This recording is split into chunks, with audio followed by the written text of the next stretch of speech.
আসসালামু আলাইকুম। 18 বাংলা সংবাদে সবাইকে স্বাগত জানাচ্ছি। আপনাদের সাথে আছি নাজরাত শাহরিন। শুরুতে বিআরবি কেবলস সংবাদ শিরোনাম। শেখ হাসিনা দেশে ফিরলে দণ্ড কার্যকর করা হবে স্বরাষ্ট্রমন্ত্রী। সাবেক আইজিপি বেনজির ও ওসমান হাদির হত্যাকারীদের ফেরানোর প্রক্রিয়া চলছে।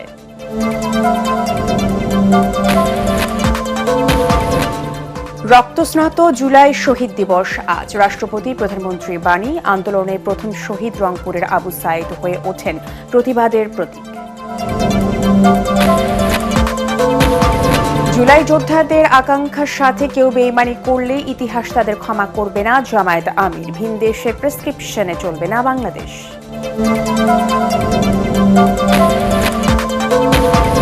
ল্যাটিন ছন্দে ম্লান ইউরোপে দুরন্ত গতির ফুটবল। ইংল্যান্ডকে 2-1 গোলে হারিয়ে টানা দ্বিতীয়বার ফাইনালে আর্জেন্টিনা। রোববার শিরোপা লড়াইয়ের প্রতিপক্ষ স্পেন।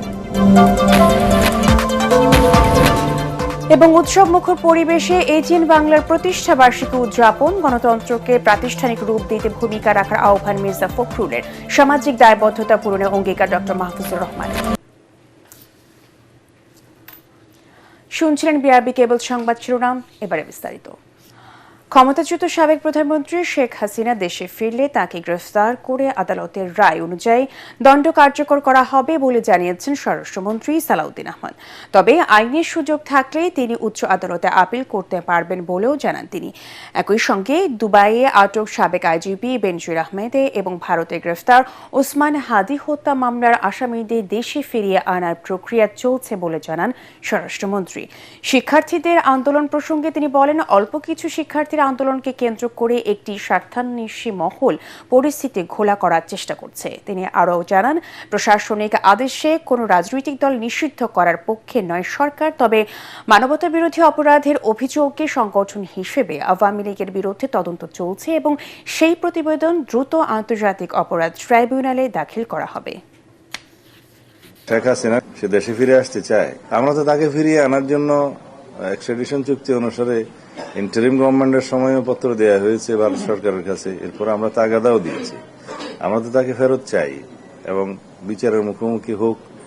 ইতিমধ্যে যেহেতু তিনি সাজাপ্রাপ্ত হয়েছেন, আদালতে তার আত্মসমর্পণের সুযোগ আছে কিনা সেটা আইনজ্ঞরাই বলবেন। তবে সাজাপ্রাপ্ত আসামি হিসেবে দেশে ফিরলে তাকে গ্রেফতার করা হবে এবং রায় কার্যকরের ব্যবস্থা নেওয়া হবে। রক্তাক্ত জুলাই নিয়ে আমাদের বিশেষ আয়োজন। আজ জুলাই শহীদ দিবস। 2024 সালের এই দিনে রংপুরে আবু সাইদ, চট্টগ্রামের ছাত্রদল নেতা ওয়াসিম আকরাম সহ প্রাণ হারান 6 জন। দিনটি স্মরণে রংপুরে আবু সাইদের স্মৃতিস্তম্ভে ভিত্তিপ্রস্তর স্থাপন করেছেন মুক্তিযুদ্ধ বিষয়ক মন্ত্রী আহমেদ আজম খান। এ সময় তিনি জানান, জুলাই যোদ্ধা ও শহীদদের আকাঙ্ক্ষা পূরণে সচেষ্ট সরকার। অন্যদিকে কক্সবাজারের শহীদ ওয়াসিম আকরামের কবর জিয়ারত করেছেন মুক্তিযুদ্ধ বিষয়ক প্রতিমন্ত্রী ইঞ্জিনিয়ার ইশরাক হোসেন।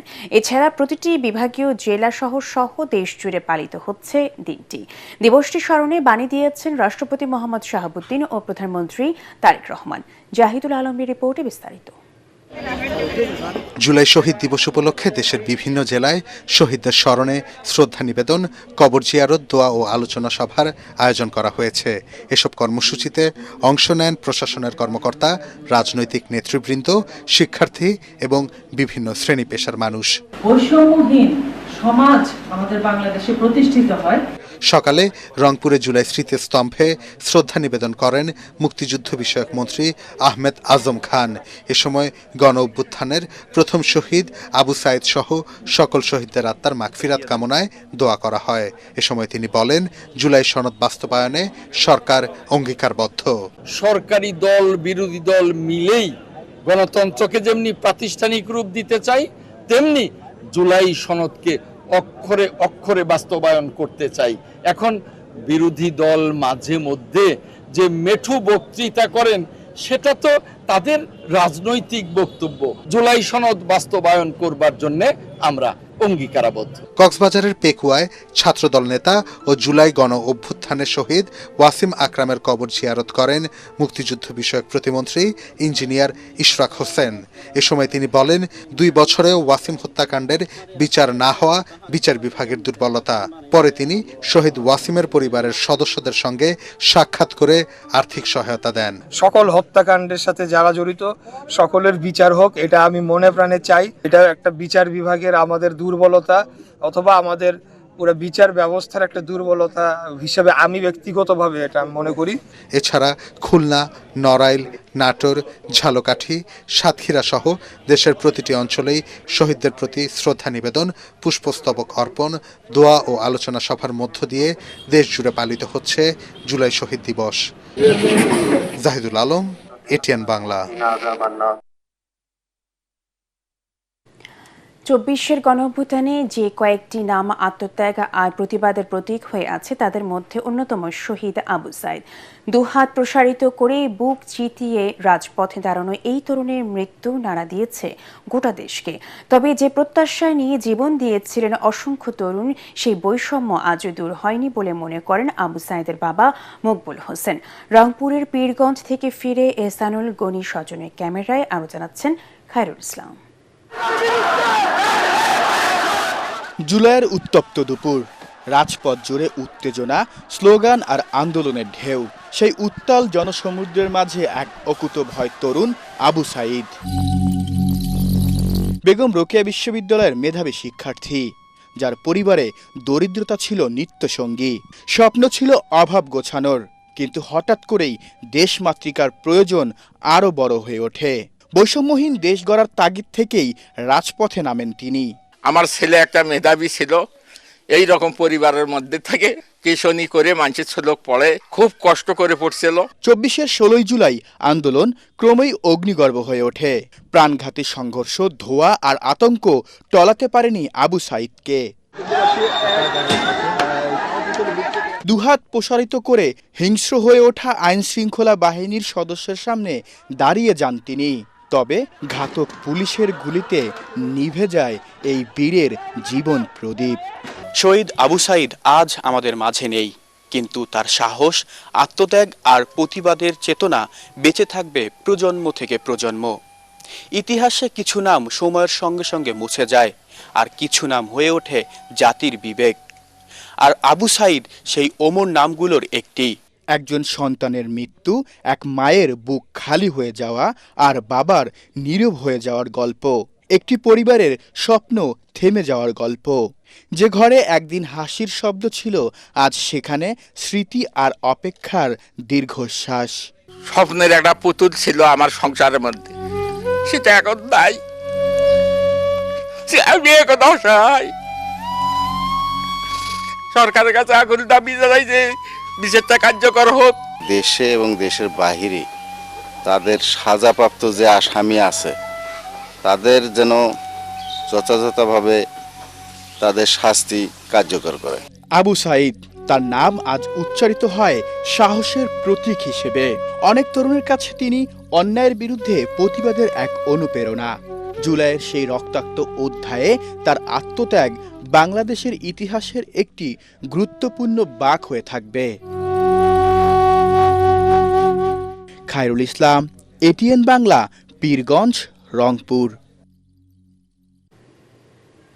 জুলাই যোদ্ধাদের আকাঙ্ক্ষা নিয়ে কেউ বেইমানি করলে ইতিহাস তাদের কখনো ক্ষমা করবে না বলে মন্তব্য করেছেন জামায়াতে ইসলামের আমির ও বিরোধী দলীয় নেতা ডক্টর শফিকুর রহমান। রাজধানীর কাকরাইলে ডিপ্লোমা ইঞ্জিনিয়ারিং ইনস্টিটিউটে জুলাই শহীদ দিবস উপলক্ষে আলোচনা সভায় তিনি একথা বলেন। এ সময় জামায়াতে আমির আরও বলেন, বাংলাদেশের পররাষ্ট্রনীতি বাংলাদেশের মানুষের ইচ্ছায় চলবে, কোনো ভিন দেশের প্রেসক্রিপশনে চলবে না। জামায়াতে ইসলামী একমাত্র দল যাদের ভারত সবসময় লাল কার্ড দেখাতে চায়, তবে জামায়াতে ইসলামী তাদের লাল কার্ডকে তোয়াক্কা করে না। উল্লেখ করে ডক্টর শফিকুর বলেন, ভারতের বুকে নয়, তার দল এদেশের মানুষের বুকে জায়গা করে নিতে চায়। আমাদের হৃদয়ে বাংলাদেশকে ধারণ করতে চাই। এই জন্য বরাবর বলেছি, আমাদের কোনো পিসি খালার দেশ নাই, আমাদের দেশ বাংলাদেশ। ভারত আমাদের প্রতিবেশী, তাদের সাথে আমরা সৎ প্রতিবেশীর আচরণ করতে চাই এবং তারাও আমাদের সাথে সৎ প্রতিবেশীর আচরণ করছে ওটাও দেখতে চাই। এর ভিন্ন কোনো সম্পর্ক কারোর সাথেই আমাদের থাকবে না। আমাদের পররাষ্ট্রনীতি স্বাধীন, এ দেশ তার পররাষ্ট্রনীতি কারো ডিকটেশনে চলুক, এটা আমরা চাই না। এবার আনোয়ার ইস্পাত বিশ্বকাপ সংবাদ।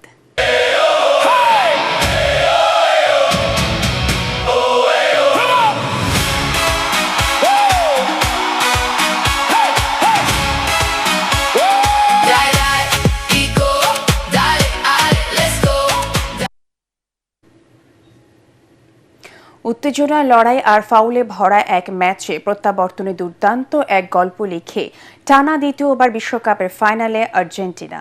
যুক্তরাষ্ট্রের আটলান্টা স্টেডিয়ামে ইংলিশদের বিপক্ষে প্রথমেই পিছিয়ে থেকে 2-1 ব্যবধানের জয়ে ফাইনালে পৌঁছে যায় লিওনেল মেসি মার্টিনেজরা। আসছে 19 জুলাই রোববার রাতে শিরোপা লড়াইয়ে তাদের প্রতিপক্ষ স্পেন। পরাগার মানে রিপোর্ট। ইংল্যান্ডের বিপক্ষে পিছিয়ে থেকেও অসাধারণ প্রত্যাবর্তনের এক গল্প লিখে বিশ্বকাপের ফাইনালে উঠল আর্জেন্টিনা, যেখানে তাদের অপেক্ষায় 2010 সালের বিশ্ব চ্যাম্পিয়ন স্পেন। এর আগে 5 বার সেমিফাইনাল খেলে কখনোই হারেনি আর্জেন্টিনা, আর 3 বার খেলে মাত্র 1 বার জয় পেয়েছে ইংল্যান্ড।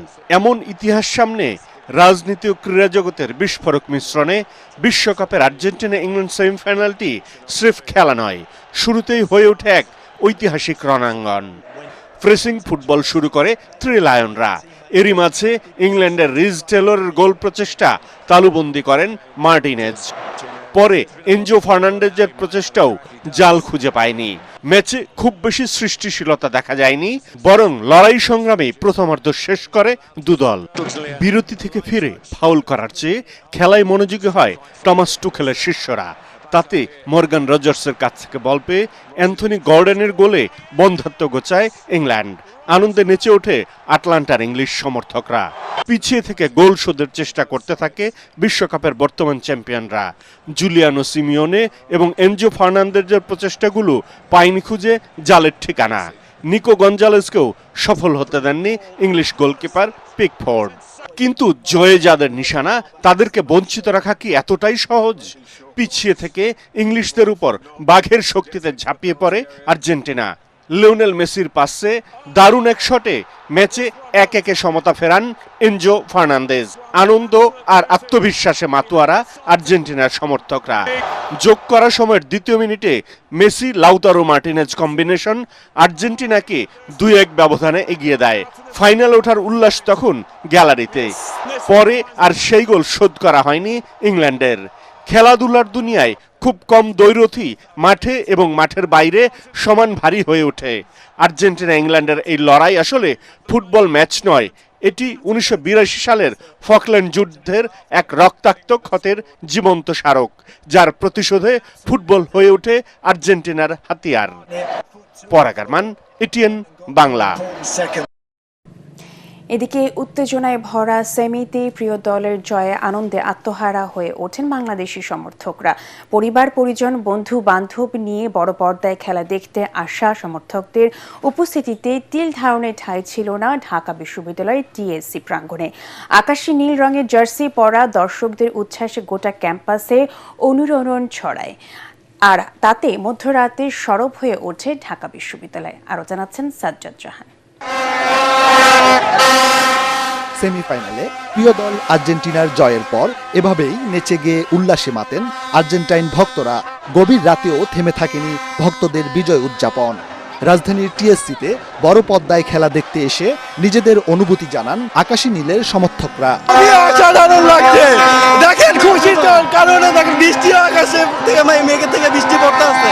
মানুষ অনেক কথা বলে আমরা এই তারা চুরি করে দিচ্ছে, তারা এইটা তারা হাত দিয়ে গোল দেয়, কত কিছু। তাহলে এখন যে খেলা হইতাছে এগুলো কিভাবে? গ্রাম থেকে খেলা দেখতে এত দূর আসছি এবং আমাদের যে প্রত্যাশা ছিল তার থেকে বেশি আমরা পেয়ে গেছি। উত্তেজনাকর এই ম্যাচের শুরুর আগে থেকেই টিএসসি প্রাঙ্গণে সমর্থকদের উপস্থিতি ছিল চোখে পড়ার মতো। টান টান উত্তেজনা শেষে 2-1 গোলের ব্যবধানের জয়ে ফাইনাল নিশ্চিত করায় স্বস্তির নিঃশ্বাস নেন মেসি ভক্তরা। মেসি কখনো হারে না, এটা আবারও দেখিয়ে দিল। ম্যাক্সিমামে হচ্ছে আর্জেন্টিনা ব্রাজিলের সমর্থক, যেহেতু ব্রাজিল চলে গেছে, আর্জেন্টিনা আছে, আর্জেন্টিনাকে নিয়ে আমরা আশাবাদী। আমরা লাস্ট ম্যাচ সবাইকে চোখ কপাল উঠিয়ে দিব ইনশাল্লাহ। আর্জেন্টাইন সমর্থকদের পাশাপাশি ব্রাজিল ও ইংল্যান্ডের সমর্থকদের উপস্থিতি ছিল উল্লেখযোগ্য। পারস্পরিক বৈরিতা থাকলেও ফাইনালে আর্জেন্টিনাকে দেখতে চান বলে জানিয়েছেন তারা। শক্তিশালী প্রতিপক্ষ ইংল্যান্ডকে রোমাঞ্চকর ভরাডুবিতে ভাসিয়ে আর্জেন্টাইন সমর্থকরা বিজয় মিছিল নিয়ে ঘরে ফেরেন। সাজ্জাদ জাহান, এটিএন বাংলা, ঢাকা। 29 পার করে 30 বছরের যাত্রা শুরু করল দেশের প্রথম বেসরকারি satellite television channel ATN Bangla. এ উপলক্ষে বুধবার রাজধানী কারওয়ান বাজারে চ্যানেলটির প্রধান কার্যালয়ে এটিএন বাংলা পরিবারকে শুভেচ্ছা জানান স্থানীয় সরকার মন্ত্রী, তথ্যমন্ত্রী সহ রাজনৈতিক ও সামাজিক সংগঠনের নেতৃবৃন্দ। বিএনপি মহাসচিব ও এলজিআরডি মন্ত্রী মির্জা ফখরুল ইসলাম আলমগীর বলেন, গণতন্ত্রের প্রাতিষ্ঠানিক রূপ দিতে ভূমিকা রাখবে এটিএন বাংলা, আর যুগের সাথে তাল মিলিয়ে দর্শকদের আস্থা ধরে রাখার প্রত্যাশা ব্যক্ত করেন তথ্যমন্ত্রী জহিরুদ্দিন স্বপন। এ সময় এটিএন বাংলা ও এটিএন নিউজের চেয়ারম্যান ডক্টর মাহফুজুর রহমান বলেন, 3 দশকের পথ চলায় শত বাধা পেরিয়েও অন্যায়ের সাথে কখনোই আপোষ করেনি এটিএন বাংলা। গণতন্ত্র ও মানুষের অধিকার প্রতিষ্ঠায় সবসময় সোচ্চার থেকেছে। বিস্তারিত জানাচ্ছেন ইয়াসিন রানা। দেশের প্রথম বেসরকারি স্যাটেলাইট টিভি চ্যানেল এটিএন বাংলার জন্মদিনে আনন্দ আয়োজন আর উৎসবমুখর পরিবেশ, সাজ রব পুরো অফিস জুড়ে। নিজেদের কলাকুশলী সাংবাদিকদের পাশাপাশি এই আয়োজনে যোগ দেন সরকারের মন্ত্রী, বিভিন্ন রাজনৈতিক দলের নেতৃবৃন্দ, টিভি চ্যানেল, সরকারের বিভিন্ন সংস্থা, শিল্পী, বিভিন্ন প্রতিষ্ঠান ও সমাজের বিশিষ্টজনেরা। মাননীয় মন্ত্রী মহোদয়গণ আমাদের সাথে আছেন, সেই সাথে আছেন। কেক কেটে 30তম বছরে পদার্পণের সূচনা করেন এটিএন বাংলার চেয়ারম্যান ডক্টর মাহফুজুর রহমান। সাথে ছিলেন বিএনপি মহাসচিব ও এলজিআরডি মন্ত্রী মির্জা ফখরুল ইসলাম আলমগীর ও তথ্যমন্ত্রী জহিরুদ্দিন স্বপন। এটিএন বাংলা তার দীর্ঘ যাত্রাপথে অসংখ্য দর্শকের ভালোবাসা এবং অসংখ্য দর্শকের সম্মান তারা অর্জন করেছেন। এটিএন বাংলার কর্ণধার জনাব মাহফুজ সাহেব সহ এই এটিএন বাংলা পরিবারের সকল কলাকুশলী কর্মকর্তাবৃন্দ, সাংবাদিকবৃন্দ, সকলকে আমি এই আনন্দঘন সময়ে শুভেচ্ছা জানাই এবং শুভেচ্ছা এবং শ্রদ্ধা জানাই এটিএন বাংলার সমস্ত দর্শক শ্রোতাকে, যারা এটিএন বাংলার দায়িত্বশীলতার কারণে, জবাবদিহিতার সংস্কৃতির কারণে এবং এটিএন বাংলার প্রযুক্তিগত আধুনিকতার কারণে তাকে সাথে রেখেছেন। সেই সম্মানিত দর্শক শ্রোতাকে আমি আশা করি যুগের চ্যালেঞ্জকে মোকাবেলা করে এটিএন বাংলা এই ভালোবাসাকে আরো অনেক সমৃদ্ধ করবে। দেশে বিদেশে বিজ্ঞাপন যাচ্ছে, সোশ্যাল মিডিয়ার অপব্যবহার দেখতে পাচ্ছি আমরা। সেক্ষেত্রে আমরা টিআরপির যন্ত্রণা থেকে একটা বাঁচতে চাই। আমরা মনে করি যে পে চ্যানেল করবার জন্য সরকারের যদি উদ্যোগ গ্রহণ করা হয়, এখন এআইয়ের যুগ এসেছে, যদি পে চ্যানেল করা হয় আমরা টেলিভিশনগুলোকে বাঁচিয়ে রাখতে পারবো। গণতন্ত্রের পক্ষে ভূমিকা রাখায় এটিএন বাংলাকে শুভেচ্ছা জানান তারা। এই বাংলাদেশে এখন একটা এই রাজনীতির সুবাতাস বইছে, গণতন্ত্রের সুবাতাস বইছে। আমরা মনে করি যে এই সময়টাকে ধরে রেখে এটিএন বাংলাও তার যে ভূমিকা, গণতন্ত্রকে প্রাতিষ্ঠানিক রূপ দেওয়ার যে ভূমিকা, সেই ভূমিকা তারা আগের মতোই অক্ষুণ্ণ রাখবেন এবং অগণিত দর্শক শ্রোতা তাদের যে আশা আকাঙ্ক্ষা সেগুলোকে তারা পূরণ করতে সক্ষম হবেন। এটিএন বাংলার পরিচালক হাসান আহমেদ চৌধুরী কিলন বলেন, এটিএন বাংলা আজীবন বাংলার মানুষের আশা আকাঙ্ক্ষাকে বুকে ধারণ করে এগিয়ে যাবে। এটিএন বাংলা কখনোই কিন্তু ওই প্রতিযোগিতায় লিপ্ত হতে চায় না, কার আগে কে স্কল দেবে, কার আগে কে নিউজ দিবে। আমরা জেনে শুনে বুঝে দেবার চেষ্টা করি। আমরা সেই সাবধানের জায়গাটা সবসময় অবলম্বন করি, যাতে কোনো ভুয়া তথ্য, অপতথ্য, মিথ্যা তথ্য প্রচারের মাধ্যমে সামাজিক, রাজনৈতিক এবং ধর্মীয়ভাবে কোনো রকম উচ্ছৃঙ্খলতা তৈরি না হয়। এটিএন বাংলার চেয়ারম্যান ডক্টর মাহফুজুর রহমান বলেন, শত বাধা সত্ত্বেও গণতন্ত্রের পক্ষে ভূমিকা রাখতে আপোষ করেনি এটিএন বাংলা। আমি তাদেরকে একটু আশ্বাস দিতে চাই যে আমরা এটিএন বাংলা শুরু থেকেই বিএনপিকে পুরো দস্তুর আমরা সাপোর্ট করে যেতাম, কারণ আমি একমাত্র ছিলাম সে সময় যে সাব্বাস বাংলাদেশ চালাইছিলাম। আমি এইটুকু বলতে পারি যে আমরা বরাবরই বিএনপির সংগ্রামের সঙ্গে ছিলাম, আগামীতেও ইনশাআল্লাহ থাকবো। এটিএন বাংলার জন্মদিনে শুভেচ্ছা জানান রাষ্ট্রপতি মোহাম্মদ শাহাবুদ্দিন। তার পক্ষে জন্মদিনের অনুষ্ঠানে যোগ দেন প্রেস সচিব সরওয়ার আলম। পুরো পৃথিবীতে কিন্তু এটিএন বাংলা কিন্তু আমাদের এই যে অবিরাম বাংলার মুখ, এটা কিন্তু সবচেয়ে প্রথম নিয়ে এসছে। আর এটিএন বাংলা আরেকটা জিনিস ভালো লাগে যে এটিএন বাংলা কিন্তু একটু সাধারণ মানুষের যে অনুষ্ঠান, একটা সাধারণ অনুষ্ঠানও সেটাও কিন্তু কাভার করে, সব কিছুই কাভার করে, নিউজে এবং আপনার অনুষ্ঠানেও। তো সেই জন্য এটিএন বাংলাকে আমি শুভেচ্ছা জানাবো। এটিএন বাংলা সবসময় সত্য ও কল্যাণের পক্ষে থাকবে বলে প্রত্যাশা জামায়াত ইসলামীর। দীর্ঘ এই পথ চলায় বাংলাদেশের মানুষের একান্ত আপনজন হয়ে উঠেছে আমি মনে করি যে এটিএন বাংলা।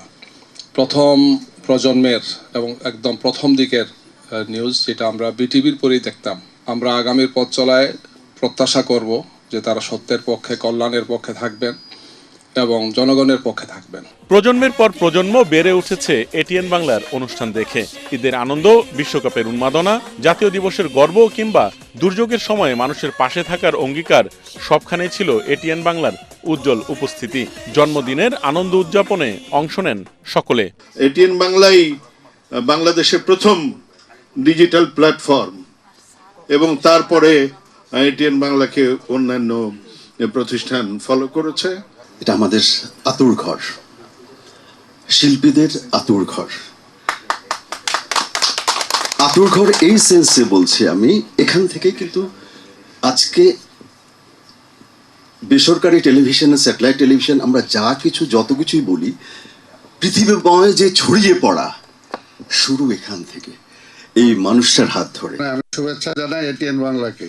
এটিএন বাংলা আরো এগিয়ে যাক, তার পথ ধরে। এটিএন বাংলার যিনি চেয়ারম্যান মাহফুজ ভাই অত্যন্ত জনপ্রিয় মানুষ, যারা সংবাদ সংগ্রহ করে বাংলাদেশের প্রতিটি জেলা, উপজেলা, ইউনিয়ন পর্যায়ে এই সংবাদগুলো পৌঁছে দেন, তাদের সকলের প্রতি শুভেচ্ছা রইল। আমার বিশ্বাস এটিএন বাংলা এই 30 বছরে পা দিয়ে অনেক বছর চলবে, যার আমরা হয়তো থাকবো না, এটিএন বাংলা থাকবে। ওভারঅল যে সাংবাদিকতা বাংলাদেশের প্রতিটা ঘরে ঘরে প্রান্তিক পর্যায়ে পৌঁছিয়েছে, এটা বিশাল একটা কাজ। এটিএন বাংলার এই পথ চলায় অনেক হিস্ট্রি তৈরি হয়েছে, যে হিস্ট্রিটা বাংলাদেশের সাংবাদিকতায়, বাংলাদেশের টেলিভিশন সাংবাদিকতার অন্যতম অংশ। বস্তুনিষ্ঠ যে সংবাদ পরিবেশন এবং খবরের ভেতরে গিয়ে প্রকৃত সত্যটাকে তুলে আনার ক্ষেত্রে এটিএন বাংলা অনন্য প্রোগ্রাম করে থাকে তারা। You have been doing an excellent job during the past 30 years in trying to to ensure that the news reaches the remotest communities here in Bashundhara group সবসময় এটিএন বাংলার চলার পথে সঙ্গী হয়ে থাকবে। ঢাকঢোল ব্যান্ড পার্টি নিয়ে এটিএন বাংলার জন্মদিনে শুভেচ্ছা জানায় বেসরকারি টিভি চ্যানেল আই। মোহর, মিষ্টি আর ফুল দিয়ে আনন্দ আয়োজনে যোগ দেয় চ্যানেলটি। এটিএন বাংলার যে প্রোগ্রাম সেটা করতে এবং পথ প্রদর্শক বাংলাদেশের চ্যানেলে, প্রাইভেট চ্যানেলে, সেই প্রদর্শিত পথেই আমরা চলছি সবাই। এবং সেই কথাটি আমি বারবার বলবো যে এটিএন বাংলার মাহফুজুর রহমান 100 বছর বাঁচুক, আরও বেশি বাঁচুক। শুভেচ্ছা জানান জাতীয় সংসদের হুইপ রুহুল কুদ্দুস তালুকদার দুলু। আমি সকলের কাছে কৃতজ্ঞ, সকলের নাম বলে শেষ করতে পারবো না। সকলে আমাকে সহযোগিতা করেন এবং আগামী দিনে আমি এইটুকু বলতে চাচ্ছি, আগামী দিনে যে কোনো বিপদ আপদে দুর্দিনে এই রুহুল কুদ্দুস তালুকদার দুলু এটিএন বাংলার পরিবেশে থাকবে। দুলু ভাইয়ের নিউজগুলি, প্রতিটা নিউজ, এমন কোনো নিউজ নেই যে আমি এটিএন বাংলায় দেখাই নেই। এই জন্য আমাকে ডিজিটাল থেকে অনেক হুমকি দেওয়া হয়েছে, গভর্নমেন্ট থেকে দেওয়া হয়েছে। 3 দশকের এই পথ চলায় দর্শকের ভালোবাসাই এটিএন বাংলার সবচেয়ে বড় শক্তি। সেই ভালোবাসাকে সঙ্গে নিয়েই আগামী দিনের নতুন অভিযাত্রায় এগিয়ে যাবে দেশের প্রথম ও বিশ্বের প্রথম বাংলাভাষী satellite television channel ATN Bangla. Yasin Rana, ATN Bangla, Dhaka.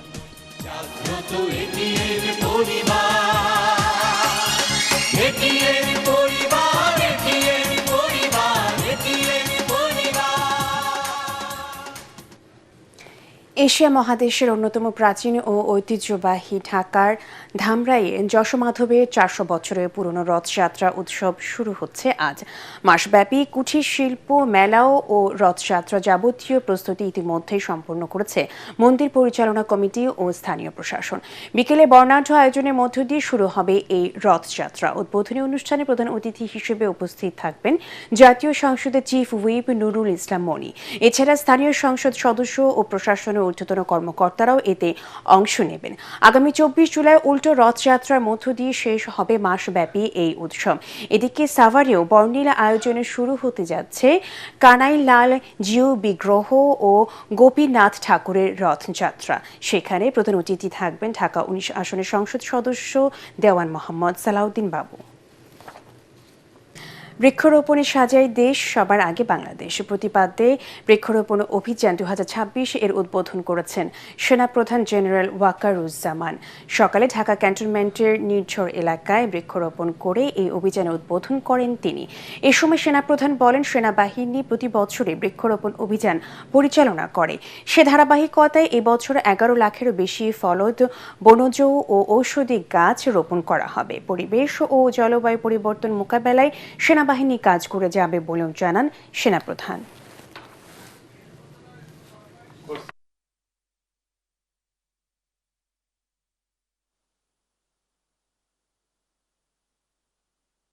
আমরা সেনাবাহিনীতে এই বৃক্ষরোপণ অত্যন্ত ভালোভাবে পালন করে থাকি এই অভিযান, এবং বাংলাদেশের যত সেনানিবাস আছে অথবা যেই সমস্ত জায়গায় সেনাবাহিনী আছে দেখবেন সেখানে গাছ আর গাছ। আমরা খালি বৃক্ষরোপণই করি না, বৃক্ষগুলোকে সংরক্ষণ করি, নার্চার করি। 11,35,36,000 বৃক্ষ আমরা সারা বাংলাদেশের বিভিন্ন সেনানিবাসে, জলসিঁড়িতে আমরা রোপণ করব। এটা একটা অত্যন্ত মহৎ কাজ। এটা আমাদের পরিবেশ বান্ধব। এখানে অক্সিজেন জেনারেট হয়। কোনো নিরপরাধ ব্যক্তি যাতে হয়রানির শিকার না হয় সেজন্য সময় নিয়ে জুলাই অভ্যুত্থানের সময় সংঘটিত অপরাধের মামলার তদন্ত চলছে বলে জানিয়েছেন ডিএমপির অতিরিক্ত কমিশনার শফিকুল ইসলাম। বলেন, কোনো নিরপরাধ ব্যক্তি যাতে হয়রানির শিকার না হয় সেজন্য সময় নিয়ে তদন্ত চলছে। ডিএমপির মিডিয়া সেন্টারে সংবাদ সম্মেলনে এসব কথা বলেন তিনি। দেশে দৈনিক অনলাইন জুয়ায় 700 থেকে 800 কোটি টাকার লেনদেন হয় বলেও জানান ডিএমপির এই অতিরিক্ত কমিশনার। অনলাইন জুয়ায় জড়িত 6 জনকে গ্রেফতার করেছে মহানগর গোয়েন্দা পুলিশ ডিবি। উদ্ধার করা হয়েছে বিপুল পরিমাণ আলামত।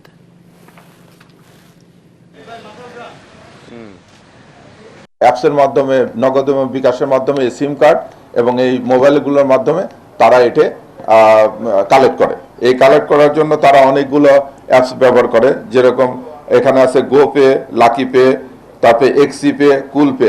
এই অ্যাকাউন্টগুলো ব্যবহার করা হয়। এই অ্যাকাউন্টগুলো এই অ্যাপসগুলোর মাধ্যমে টাকা আসে। এই টাকাগুলো তারা পরবর্তীতে ট্রান্সফার করে ডলার করে এবং এটা আপনারা জানেন যে বিদেশে পাচার করা হয়। ব্যাংক বাণিজ্য সংবাদ।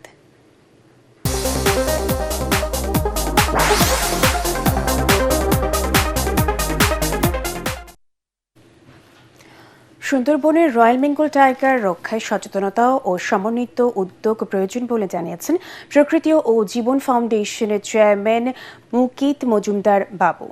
বিশ্ব বাঘ দিবস উপলক্ষে দ্বিতীয়বারের মতো অনুষ্ঠিত হতে যাওয়া প্যান্টনিক্স টাইগার রান ঢাকা 2026 উপলক্ষে সংবাদ সম্মেলনে বাঘ রক্ষায় নানা পরামর্শ ও পরিকল্পনার কথা জানান তিনি। এ সময় ভবিষ্যতের বাসযোগ্য পৃথিবী বিনির্মাণ ও জীববৈচিত্র্য রক্ষায় বিশ্বব্যাপী সচেতনতা বার্তা ছড়িয়ে দেওয়ার আহ্বান জানান বিশিষ্টজনেরা।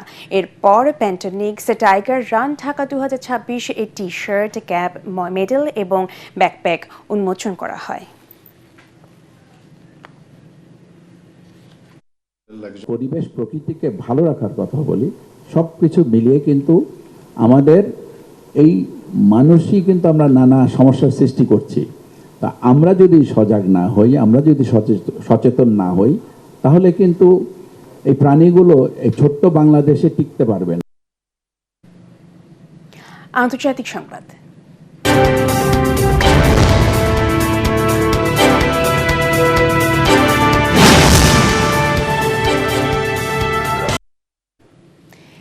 ইরানের বিভিন্ন লক্ষ্যবস্তুতে আবারও হামলা চালিয়েছে যুক্তরাষ্ট্র। বৃহস্পতিবার ভোরে অভিযান শেষে মার্কিন সামরিক বাহিনী জানায়, সর্বশেষ হামলায় রাজধানী তেহরানের আশেপাশের এলাকাকে মূল লক্ষ্যবস্তু করা হয়েছে।